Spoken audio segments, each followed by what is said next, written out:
Hi. I wanted to talk about something today that isn't specifically factual. Most of this is just my opinion, as it were, and I wanted to do it in a space that seemed appropriate. So here we are, and welcome to the story.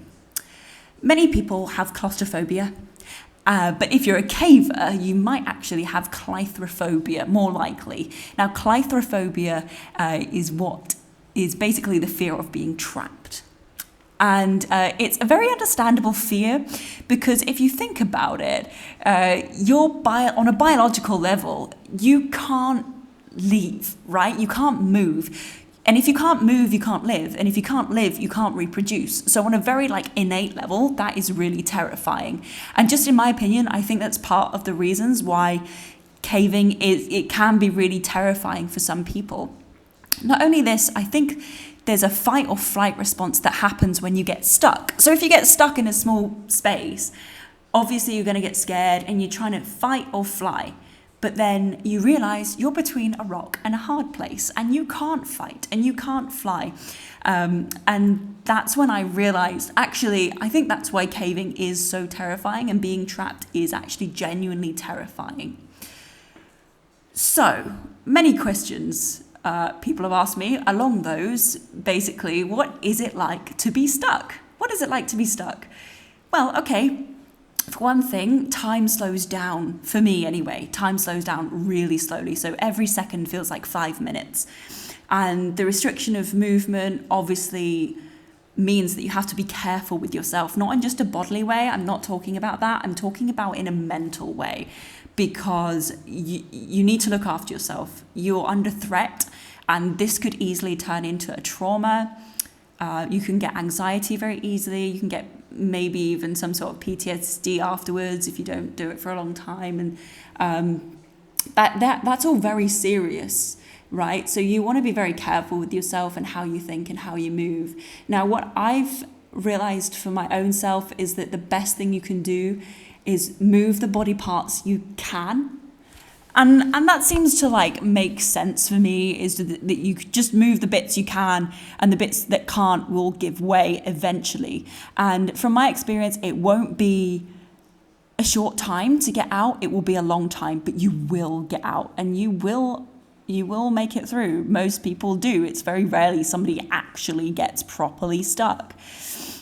Another thing to do is focus on your breathing. Now, when I first started caving and I had so I've been caving around 6 years, and I had my first kind of horrible shock, kind of the second cave I went into. I got really, really scared. This is the first cave I went into that I'm in right now, and I was offered to do the squeeze that I'm in right now, and I declined because I was too scared. I think that's also very important. You can decline things. But going through, I had huge anxiety and I almost blacked out and I got really, really scared. And I realized out of everyone in my group, I was the one that took the longest. And I think that that's okay. That is absolutely fine to take the longest and take all the time you need, because existing in a cave is very different from existing in the normal world. Now, I did have an anxiety attack. I've had a few panic attacks underground. That's what I would kind of label them as. And every time I've got through it, I realized that I was using caving as shock therapy to help me with my really big anxiety overground, because that was incredibly bad and very painful for me. So all in all, if I know it looks really scary, but if you're really, really stuck, if you were curious, if you do get really, really stuck, you can call Cave Rescue. Your friends will probably give you a tug. I know that sounds weird. They'll pull your leg. They will try to pull you out, and normally that is okay. But if you're really, really stuck, you're not going anywhere, then that's when Cave Rescue will come on in and start to help you. So not all is lost, basically. And that's such a small percentage of the time that's going to happen. Normally everything's okay. And what I'm trying to say is everything that you see on camera is a lot better than you think it is. And I know you're screaming at the camera right now thinking, no, she's going to die. She can't do this. This is so scary. it's not actually that bad. And when you're there and you calculate all of the your surroundings at once at the time and space you're in, it's not as bad as when you look at the camera, say. So I wanted to put out there that squeezes are not as bad as you think they are. They are still scary, but that's the point of them. They give you a challenge, and after you've done them, you feel so like elevated and really happy that you did a challenge all by yourself, because no one goes through the cave apart from you, if that makes sense. I know that you go as a group, but you are in control of your own safety throughout the entire trip. So it's your responsibility to say no.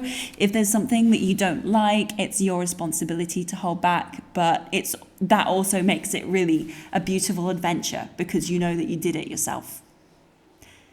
Thank you for watching, and I hope to see you soon. In the future, whenever that is. Perhaps it's in a cave, perhaps it's not, but if you'd like to support me on my journey through this channel, then of course you can. There's my Patreon links below, and thank you to my Patreons as well. You helped me buy a new helmet, which I absolutely love. It's bright yellow, and I bought it because it made me look like Bob the Builder, but the female Bob the Builder, and I really like Bob the Builder as a kid, so I'm really happy with that. Thank you. I should get out of here. I'm going to get out of here. Wow.